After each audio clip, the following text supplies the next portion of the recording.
All right, I'm not above admitting when I'm wrong. I'll tell you why. Coming up next on the Locked On Browns podcast.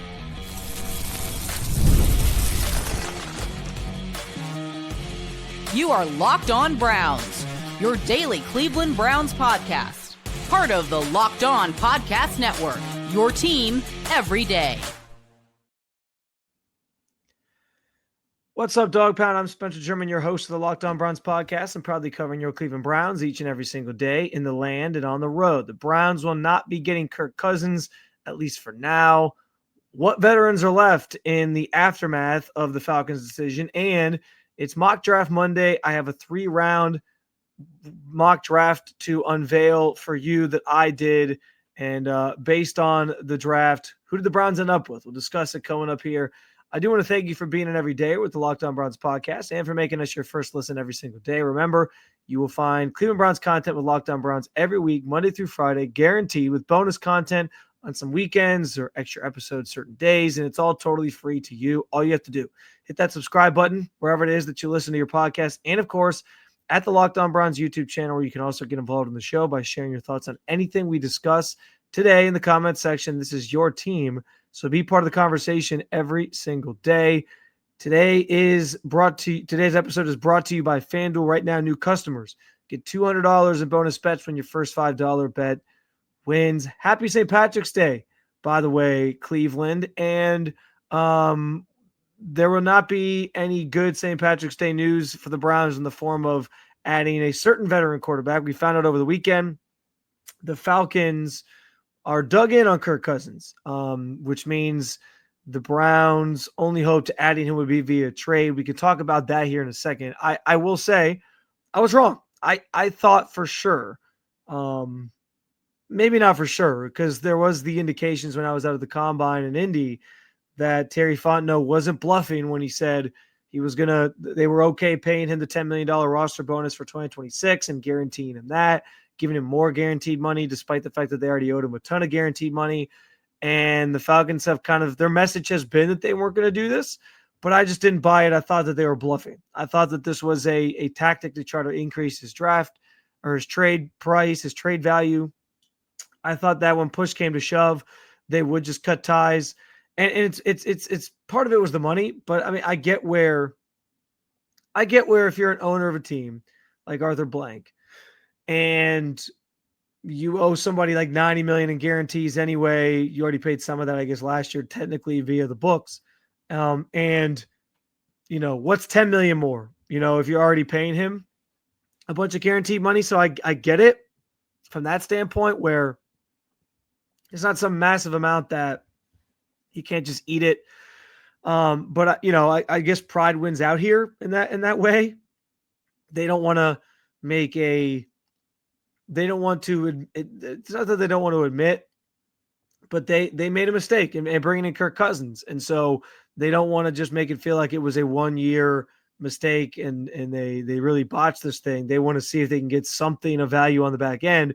And so in some respects, I understand where it's like, okay, eat the $10 million, just guarantee it to them, and then turn around in August or September. And when there's a serious quarterback injury for some team out there, okay, then maybe someone gets desperate and they're willing to offer you a pick for Kirk Cousins. So I understand the thought process there. I just thought that when push came to shove, they would be willing to move off of it and move on from Kirk before the $10 million was guaranteed. And it was more so for me, it became more so for me just about the quarterback situation there, because I understand where, having Kirk Cousins as a backup, a very expensive backup, isn't the end of the world. But having Kirk Cousins there as a backup when you have a second-year quarterback that you're trying to essentially like set up for success and build the right room and situation for, not to say Kirk Cousins is the type of guy that's going to make it like ugly there per se, but I mean, he could. But I just think he wasn't happy in that room last year after they even drafted Michael Penix. That, he probably, I'm assuming he wasn't happy when he got benched. And so I thought that from a standpoint of just setting your young quarterback up for success, bite the bullet, move on from him, make sure that he feels supported and not like there's somebody lurking over his shoulder if he starts to struggle. So I find that part of this the most interesting, because if he is on the team through the season or for the start of the season, does that come back to bite them at all with sort of the pressures of Kirk Cousins just kind of looming behind? I guess in some respects, it's also like, how do other teams view, or other players rather, view the Falcons' handling of this situation? Because if they're not going to let Kirk Cousins out of this, what does that say about how they'll treat other players? I get that there's an element of that as well, but I think on a lesser extent, because I think players get over that stuff once you pay them. So as we're seeing with the Browns and Myles Garrett. Now, the only way the Browns at this point could acquire Kirk Cousins, because they're dug in and they didn't cut him over the weekend, is if they were to try to trade for him, which is what the Falcons want to happen. And I talked about this a little bit last week, but I don't know. It just seems silly to give in and trade for Kirk Cousins and give up some sort of draft capital for him to get a 36-year-old quarterback who might have something left in the tank. And I get it. I've been one of the biggest proponents of bringing him in. I've been one of the biggest Kirk Cousins supporters and saying, yeah, listen, pair him back with Kevin Stefanski, see if there's still something left in the tank. But that was all based in the idea that you were getting him for $1.2 million, the vet minimum essentially of what it's going to cost you to bring that player in. It was something like that. It's 1.2, whatever. There's vet minimum. It's different based on the number of years you played. But my point remains, like, it was all based in getting him for the vet minimum and understanding that, like, okay, for $1.2 million, you might as well give it a shot, right? You might as well see if at 36, Kirk Cousins has something left in the tank, if he has something left to give, if Kevin Stefanski can help him get back to the player that he was with Minnesota and get him off of being the player that he was last year for the Falcons when he just fell off a cliff. I think that's the important part to remember here. And so I don't know that it's as enticing to me, or it's not as worth it to me if you have to trade, say, a 4th round pick and the Falcons eat some of the salary for this year, sure. But like that's not as enticing. The Browns are already in a terrible cap situation. $1.2 million for Kirk Cousins is peanuts for a team that has, minimal cap space and has a difficult salary cap situation to navigate as is. But once you throw in, okay, you're taking on more salary and you're giving up a pick for him, I don't know if I'm as intrigued. I don't know that I'm like loving that. So I can subscribe to the idea that he's got something left in the tank, but not so much that it's worth trading some sort of draft asset for him, whether that's a pick this year or a future pick maybe next year. I just, again, I'm pretty set on this. Like I'm good. Now, maybe the Browns get desperate. Maybe they feel like that's their only option. And I do want to talk about coming up the guys that are left out there on the market that you could sign. And when I give you these names, you're going to feel like maybe the Browns should get a little bit desperate too. I just don't know if you're like the Browns are desperate for a veteran quarterback. I get it, but they're also in a position where they can just draft a rookie and that be that, right? Like they can just draft their guy and feel good about it. So are they so desperate that they need to go break the bank per se and trade a draft pick for Kirk Cousins? I don't know about that. They can still be somewhat picky in that regard. And, if worse comes to worse, you snag one of these other guys in the market and you pair him with a rookie and you're on your merry way. I don't know. I just think, as much as I like the idea of Kirk Cousins and him being paired with Kevin Stefanski, I don't like it as much when it's, okay, you have to pay more of his salary than you wanted to because he's not getting released and you got to give up a draft pick to get him. It was a good idea at the start of the offseason for a number of reasons. It's not so much a good idea when it involves you actually trading for him. So unless the Browns decide, this is the guy we really want and need, I don't think he's coming to Cleveland anytime soon, unless, again, it's a situation where his trade value drops and they're able to trade for him for a lesser amount, or he does end up getting released at some point before the season, which isn't probably going to happen now. So I just don't think Kirk Cousins to Cleveland's probably out of the question, at least again, unless something changes with the way the Browns handle this thing and they decide, we will trade for him. With that said, there's only so many veteran options left on the market. We will go through them coming up next on the Locked On Browns podcast. If you ever check your bank account and wonder, where did all my money go? Between dining out, online shopping, and entertainment, it's easy to lose track. That's where Monarch Money comes in, your personal CFO, giving you full visibility and control over your finances. Monarch Money isn't just a budgeting app. It's a complete financial command center. You can track all your accounts, investments, and spending in one place, so you stop just managing your money and start building wealth. Take advantage of all-in-one convenience. Instead of juggling multiple apps, you can use Monarch to check your finances, track spending, and even plan long-term goals. Managing money with your partner is smooth as ever. You can track shared or personal accounts, set goals, and stay on the same page without much stress. Take control of your finances with Monarch Money. Use code LOCKEDONNFL at monarchmoney.com for 50% off your first year.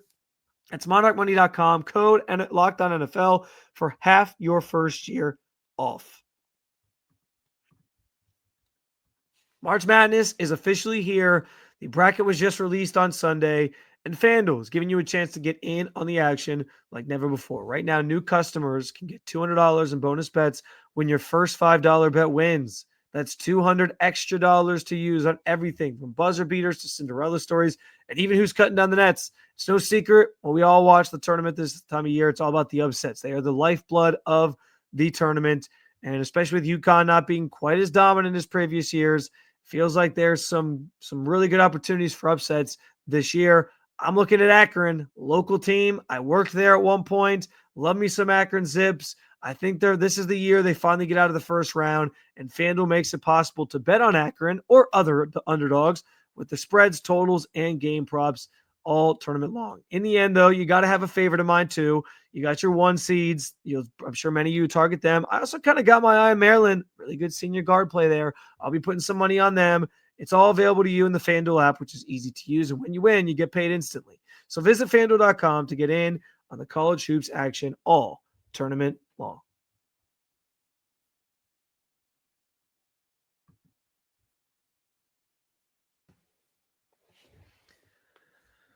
All right, so we talked about Kirk Cousins likely not coming to Cleveland after the Falcons decided to be stubborn and pay the $10 million in a roster bonus for 2026, and so he's not moving anytime soon. Browns are going to have to look elsewhere. We know they had Russell Wilson in for a visit last week, and so he is one of the options, obviously still out there in the market, that is available to Cleveland if they so choose. But listen, I'm going to read out some of these names. It's slim pickings at this point if you're the Browns trying to find a quarterback on the open market, which is honestly why trading for one may end up being a reality at some point if they don't get any of these guys that they like or they don't feel good about it. And here's the thing though, I talked about not trading for Kirk Cousins. If I'm trading for a quarterback, I want it to be somebody with some upside, and that's why somebody like a Joe Milton from New England makes some sense, or I'd feel good about that because it's okay. He's a veteran who has shown you something that you can maybe be excited about, but also there's still some untapped potential there. And if Kevin Stefanski can pull something out of him in an offense that's generally pretty quarterback friendly, you feel good about that. Same thing with Malik Willis, right? In Green Bay, I feel the same way about him. So those are guys I'd rather trade for if the Browns are going to have to go that route, more so than Kirk Cousins, who I know they've been linked to, and there's reasons to maybe like it, as I've said and as I've agreed with. But not for having to trade draft capital for him.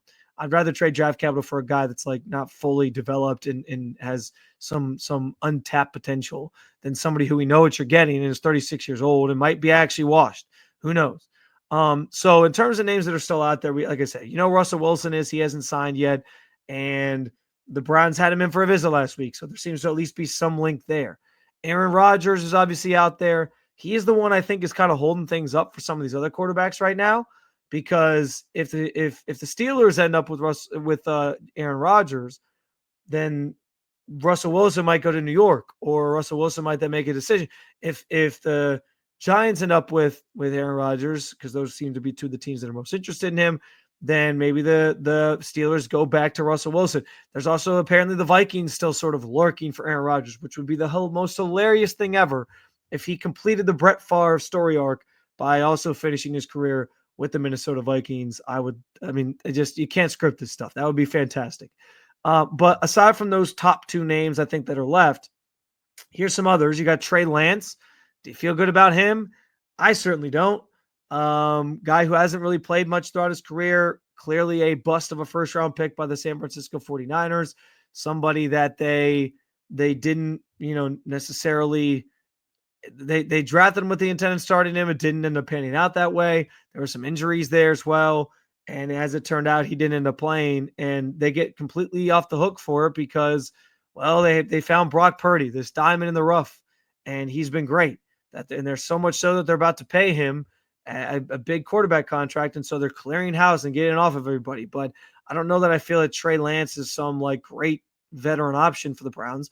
And to be clear, as I've said numerous times, there aren't any great veteran options out there in the grand scheme of things. Like none of these guys that we rattled off, none of the guys that were really available, other than maybe if you felt good about a Sam Darnold, which was just never going to happen because of what you were going to have to pay him.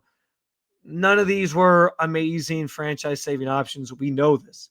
So, like, it was always scraping the bottom of the barrel, but now you're really scraping the bottom of the barrel. Drew Lock is out there if you want to pluck somebody who used to have some high hopes and expectations, but again, you kind of know what to expect there. I'm not really feeling Drew Lock. No thanks. So this one's interesting because he played for the Browns last year. Jameis Winston is who I'm thinking of. He played for the Browns last year. And so you have the built-in relationship. And yeah, I can understand why if push came to shove, maybe that's your only option and you bring back Jameis Winston. But the biggest reason why I believe my heart of hearts that the Browns will go for any of these other guys that I'm rattling off over Jameis Winston is what they've talked about this entire offseason, which has been, okay, listen, our most important thing that we want in a quarterback is decision-making. And part of the reason they feel that way is because Jameis Winston threw a bunch of interceptions last year in key moments, in key games. He was bad. I mean, he was just, yeah, he gave you some exciting moments. Even the Monday night game against the Broncos was so much fun for a while until, well, he threw 2 pick sixes and cost you the game. Like, yeah, he can throw for 400 yards. He can also throw for 200 yards and, give the ball away 4 times. So, I just don't think because of what the Browns have been saying they're prioritizing at this position that it's going to lead them back to Jameis Winston. Now, I just gave away the store on the next one I was going to talk about, which is Joe Flacco. And I know I said what I said about Flacco. I don't necessarily I want his legacy in Cleveland, whatever legacy it's not really a legacy. Let's just be honest. I want his story in Cleveland to be what it was. I want it to be this beautiful memory of him coming in off the couch, winning those 5 games, taking the team to the playoffs. And I understand the season didn't end the way anybody wanted. You lose in the playoffs the way that they did in blowout fashion. That was not an enjoyable experience for the Browns. That was not an enjoyable experience for fans. But getting there with Flacco was an enjoyable experience for fans. And he has this aura about him because of how that season finished and because of, what he did in those 5 games. And I kind of just want that preserved, if that makes some sense. Like I kind of just want him to be remembered for that. And so I don't want him to come in and be sad and be a shell of himself and not be the same player. I think that would just be sort of disappointing. So in an ideal world, maybe they don't end up with Joe Flacco.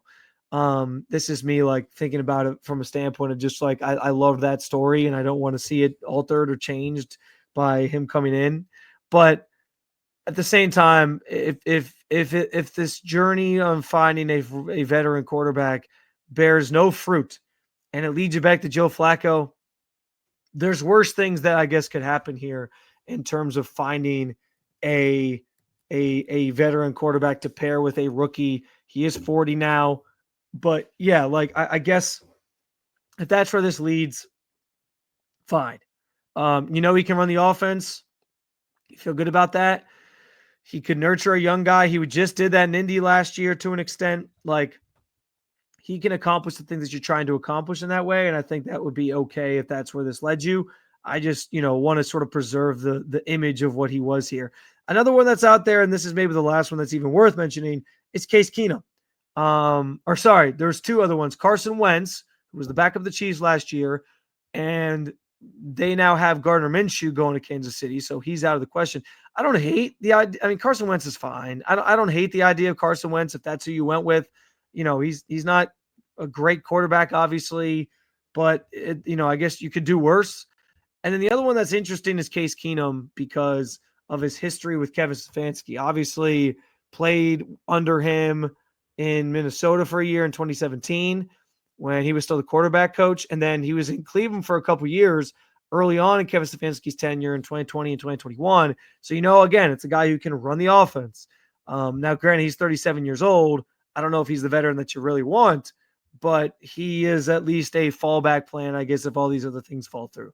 But I guess at this point, what I'm trying to say is with the guys that are left on the table here, I think I'm down to either trade for Joe Milton, bring in Joe Flacco, or Russell. If you miss out on Russell Wilson, because I know there's been a lot of vitriol about Russell Wilson after he came in last week. I think he's a fine option if that's where you sort of settle on and fall on. It's just a quarterback that you know what you're getting. He's not great anymore, but he's better than others that are left.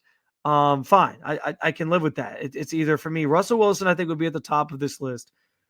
I guess I would have maybe Joe Flacco next, Carson Wentz, maybe Carson Wentz and then Joe Flacco, but something in that one of those three, I think makes the most sense at this point for Cleveland. If you're bringing back a quarterback, I think Jameis Winston's out of the equation. I think he's out. I want nothing to do with Aaron Rodgers. It doesn't even sound like he's considering the Browns. They haven't even had conversations with him, so that's good. But I think it's those three for me. If it's not Russell Wilson, who seems to be the number one guy they're targeting because he came in for a visit, then Joe Flacco or Carson Wentz is, I guess, the fallback plan. But really, I'd rather have him trade for Joe Milton because it doesn't seem like Kirk Cousins is obviously going to happen at this point. And so here we are. With that said, I did find the Browns a new rookie quarterback in my mock draft. It's a mock draft Monday. First one I've done this offseason, which is later than usual. So I apologize for that. But we have a mock draft for you. Heavy offense. I'll walk through you with it, or I'll walk you through it when we get back here on the Locked On Browns podcast.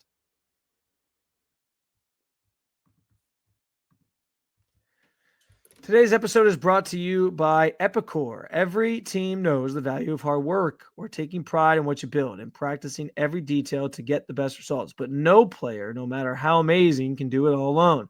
Working together makes getting the win easier. At Epicor, the All-Stars are the hardworking manufacturers and distributors who create and deliver the things we all need, from aerospace to electrical and medical devices. Epicor ERP solutions are created by industry experts to help make every day easier. Seeing your whole supply chain is easier. Managing logistics is easier. Responding to price changes is easier. From small businesses with big dreams to growing enterprises with global vision, we'll equip you with the right tools to move forward, think ahead, and lead the way. Because of the clock ticks down, you need to make the most of every hardworking minute. Epicor doesn't cut corners. Easier finds the lane. Discover your success with www.easierwithepicor.com. That's www.easierwithepicor.com. The NCAA tournament is here, and so is the Bracket Breakdown. Locked On Podcast Network and Amazon Fire TV channels are teaming up to deliver NCAA tournament coverage like never before. Watch studio shows featuring former players and Locked On's local experts as they guide you through every upset, buzzer beater, and bracket matchup. Stream it all for free on Amazon Fire TV channel. Search Bracket Breakdown to see it all for free. It's your team every day.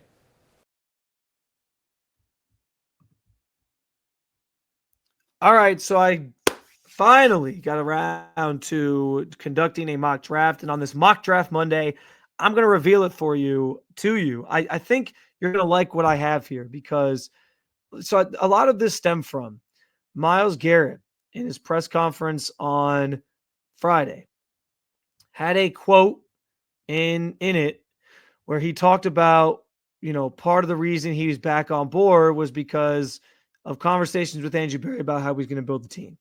And one thing he mentioned specifically was knowing that he has a plan on what the team's offense will look like going forward and he's going to put the best offense possible out there. He's going to get a QB that we can all continue to have faith in, was kind of part of the next sentence as well. So I thought about that, and I was like, listen, Browns haven't done a lot this during free agency yet to, fix the offense, address the offense.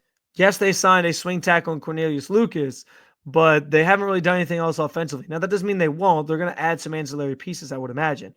But as I thought about this more and more, I was like, listen, I think the Browns are going to go heavy offense anyway in the draft. Now, they're still going to go defense in some capacity. Angie Berry always drafts a corner. I'm sure he will again.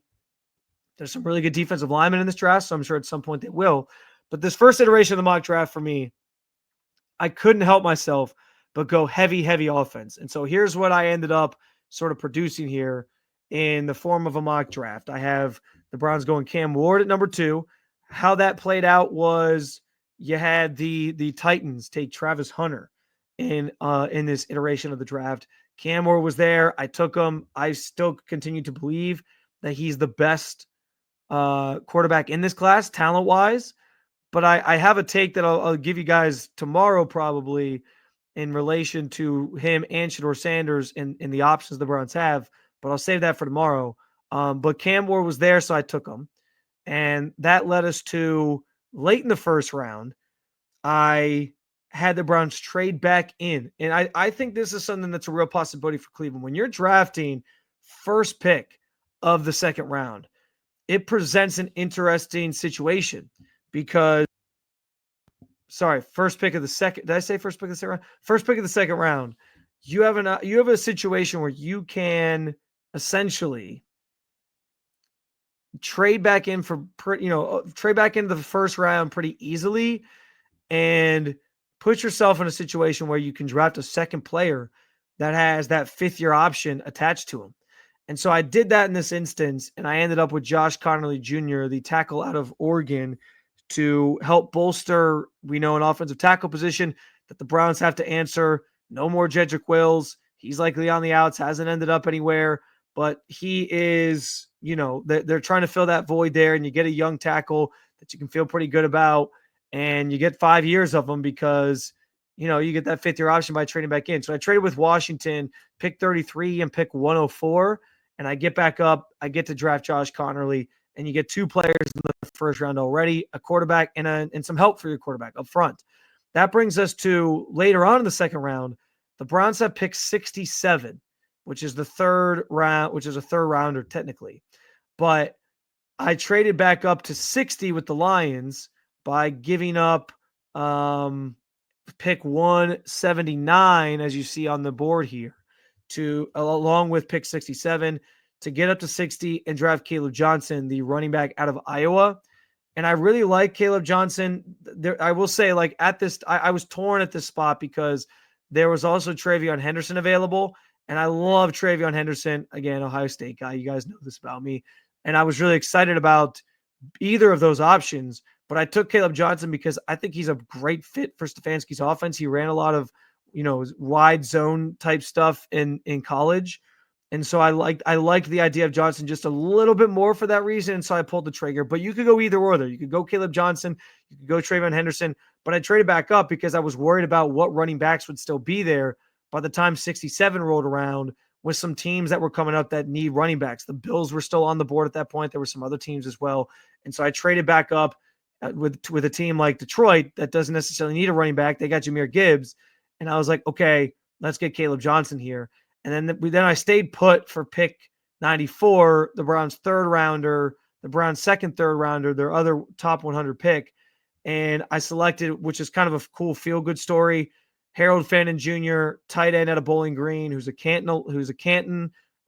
hails from Canton native, and he'd be close to home for his NFL career, at least to start his NFL career, if it were to play out that way. The value was there. He was still on the board.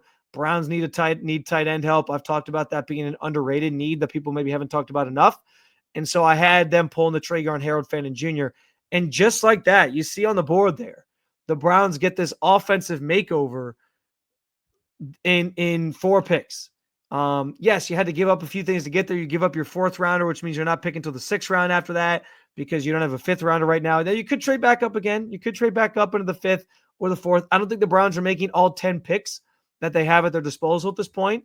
That would just seem a little far-fetched to select that many players, but they are going to make a bunch of picks. And I don't know that this is actually how it all plays out, because having the Browns go all offense with those picks would be, I don't want to say bizarre, but it would be tough because you still have some needs on defense. And safeties one. I don't think they would take a safety in these rounds, because I just don't know that safety is as valuable as a position as it used to be. But like defensive tackle, like they need to still bolster this defensive line and find some support from Myles Garrett. That's another thing I'm sure he wants. And they have done that a little bit this offseason with some of the moves that they made. But there's nothing that's been like bigger name or potential, the draft provides you, because this is a deep defensive line class with some really good names that you can get in the 3rd round, even potentially, that can help, bolster our defensive line and make you feel pretty good about it. So it would be far-fetched to think they go all offense the way I had them, but I just couldn't help myself. I loved the way this mock draft turned out, because I am fascinated to see how they turn this offense around, how they rebuild this thing. And that would be one quick way to do it. If you end up with Cam Ward, Josh Carnerly Jr., Caleb Johnson, and then Harold Fannin Jr. I mean, that is a really good offensive loaded draft if you did it. I don't think it happens that way most likely, but I had some fun with this one and gave you something to think about in terms of an entirely new look Browns offense for next year with those picks that were made. Now, you still need a wide receiver. Maybe that's something that you can figure out in free agency here in the coming days, and then you don't have to worry about it in the draft. But I liked the way that the chips kind of fell here, and I love the way the draft panned out, even though not going defense at all with their first 4 picks would seem a little far-fetched. What do you think of my mock draft here today? Do you like the all-offense mindset? Do you like the picks that I made? Or would you have gone defense at some point and ended up with somebody else? And maybe you got somebody that you want to give me as a response. You can hit me up on social media or jump on in the comment section at the YouTube channel here if you want to jump in and comment on my first mock draft, which we'll be doing every Monday from here on out, leading up until the draft. Those are the types of things that you need to stick around for and continue following this podcast for. So make sure you hit that subscribe button if you haven't done so already, and make sure Locked On Browns is your first listen every day. For your second listen, check out the Locked On NFL Draft Show or keep it local. Check out Locked On Cavs, Locked On Guardians. Thank you for being an everydayer with the Locked On Podcast Network. I will talk to you again real soon, Cleveland. Peace.